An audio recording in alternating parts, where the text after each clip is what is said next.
মেরাজের মহাম্মানিত সফরে রাসূল সাল্লাল্লাহু আলাইহি ওয়াসাল্লাম জান্নাতের পাশাপাশি জাহান্নামের কিছু লোমহর্ষক দৃশ্য স্বচক্ষে দেখেছিলেন, যা শুনলে আজও মুমিনদের অন্তর কেঁপে ওঠে।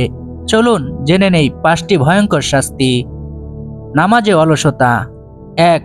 নবী সাল্লাল্লাহু আলাইহি ওয়াসাল্লাম দেখলেন কিছু মানুষের মাথা বিশাল পাথর দিয়ে থেতলে দেওয়া হচ্ছে। মাথা চূর্ণ হয়ে যাওয়ার পর তা আবার ঠিক হয়ে যাচ্ছে এবং পুনরায় আঘাত করা হচ্ছে।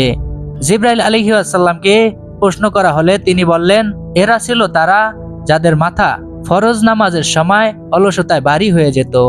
গীবত বা পরনিন্দা। 2.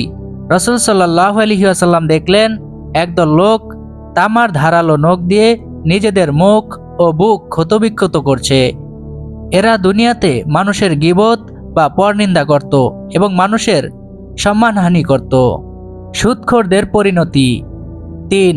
এরপর তিনি দেখলেন একটি রক্তের নদী, যেখানে এক ব্যক্তি সাঁতার কাটছে এবং কিনারে থাকা ফেরেশতারা তার মুখে পাথর নিক্ষেপ করছে। তাদের পেট ছিল ঘরের মতো বড় এবং ভিতরে সাপ দেখা যাচ্ছিল। এরা ছিল দুনিয়ার অভিশপ্ত সুদখোর। এতিমের সম্পদ আত্মসাৎ। 4.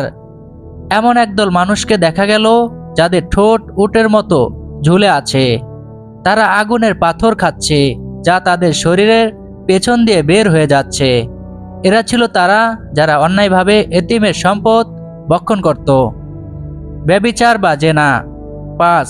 সবশেষে তিনি দেখলেন একদল মানুষের সামনে সুস্বাদু মাংস থাকা সত্ত্বেও তারা তা ছেড়ে পচা ও দুর্গন্ধযুক্ত মাংস খাচ্ছে। এরা ছিল তারা যাদের বৈধ স্বামী বা স্ত্রী থাকা সত্ত্বেও হারাম সম্পর্কে বা জেনায় লিপ্ত হতো। হে আল্লাহ, মেরাজের এই কঠিন দৃশ্যগুলো থেকে আমাদের শিক্ষা নেওয়ার এবং পাপাচার থেকে বাঁচার তৌফিক দান করো। ঈমানি সতর্কতার জন্য ভিডিওটি শেয়ার করে অন্যদের জানার সুযোগ করে দিন।